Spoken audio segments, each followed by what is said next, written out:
As some of you may have noticed, there was a pretty big gap between the last review I did and this one, and in this case the fault does not lie with me. It instead lies with The Half-Made World, a book that bogged me down so splendidly as to drag my show to a grinding halt for 2 months.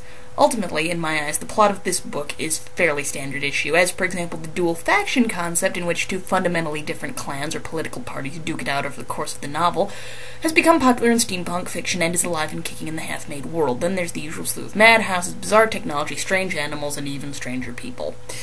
You may have guessed from the tone of that paragraph that I'm somewhat less than enthusiastic about this book, and I am sad to say you would be right, dear viewers. In my eyes, immersion is the sign of a good book, and if you've ever gotten done reading a novel and found yourself using and abusing the slang or the terminology from the story, you've probably run across an incredibly immersive book.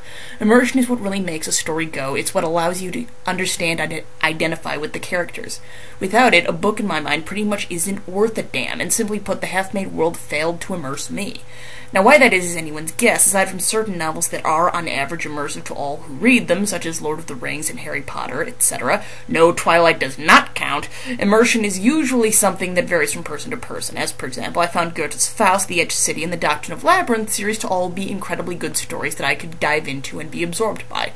When I tried to read the critically acclaimed book Jonathan Strange and Mr. Norrell, however, a book whose description indicated that I should be all over it like a bad rash, I stalled out. The concept was great. The archaic story style, however, stopped me dead.